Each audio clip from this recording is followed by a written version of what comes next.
Welcome back. We've got a special menu prepared for you two tonight.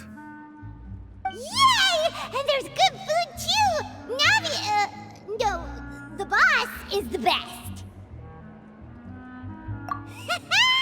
Ooh, desserts! Nice! These are all Paimon's!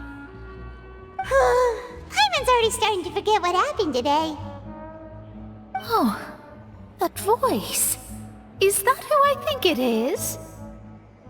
Huh? It's you two. What are you doing in Fontaine?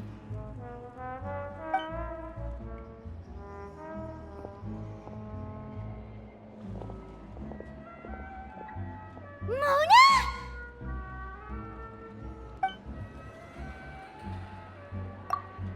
Seriously, nobody just uses a scry glass whenever they've got time to just see who they'll meet on the road. Still, we didn't expect to see you here. Wait, you're not a Fontainian, are you, Mona? Well, I have some business to attend to here, so I booked a hotel in the city.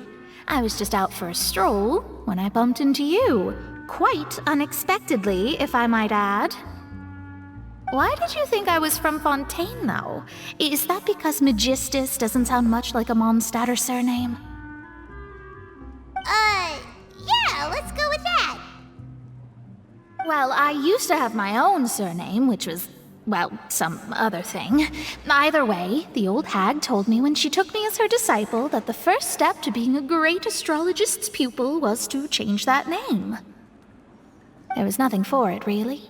She really is amazing at astrology, so I changed my name to what it is now according to her wishes. To my surprise, however, Magistus is not the name of some ancient house or clan. It isn't? Nope. Although it is used by us in place of surnames, it generally just means great. Wow! Imagine including a boast in your name. Wait, are you gonna have to put that into your genealogy as well? I reckon so.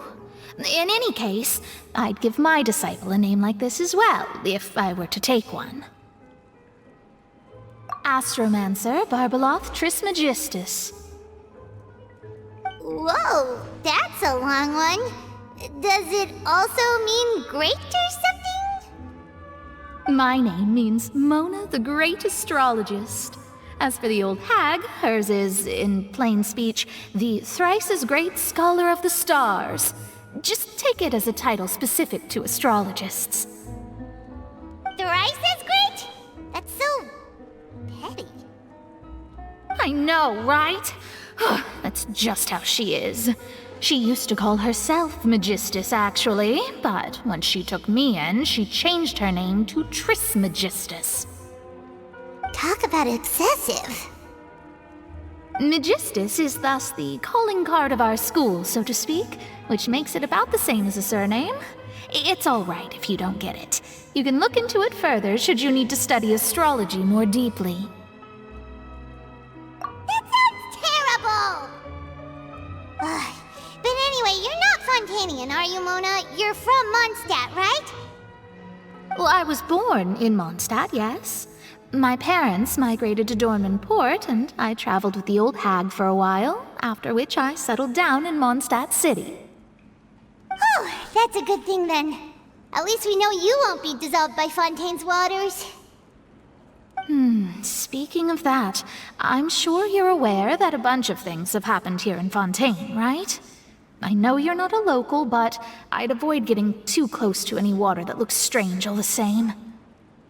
There's something ominous about it. Well, the water, I mean.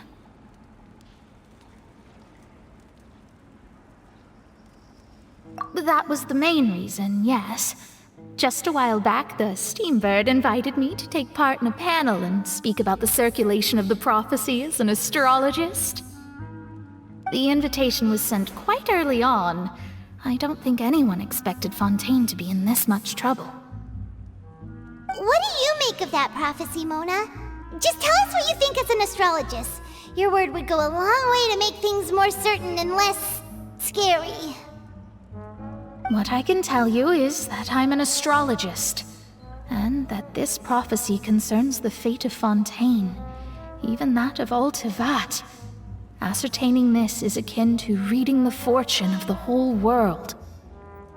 I'm afraid that this is not something that just anyone can do. If I could do it, you would no longer call me an astrologist, but a visionary.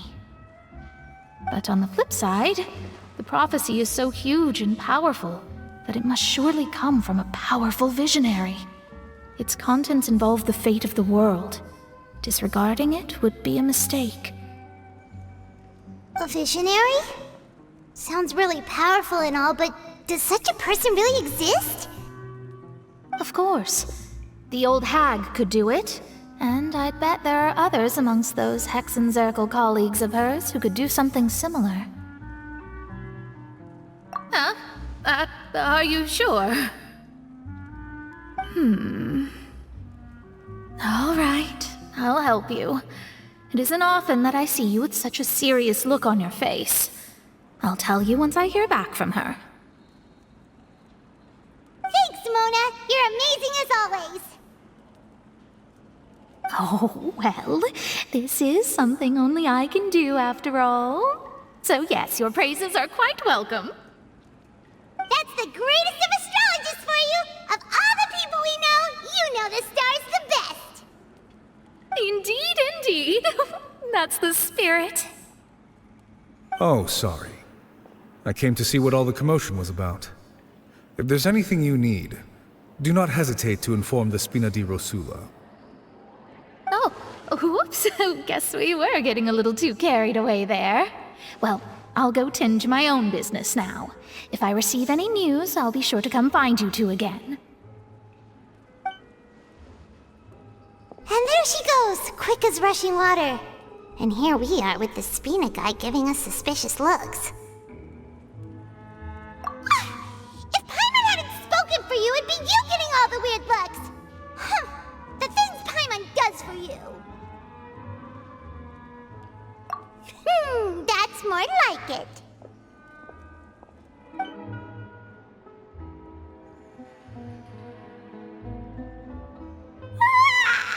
Good morning.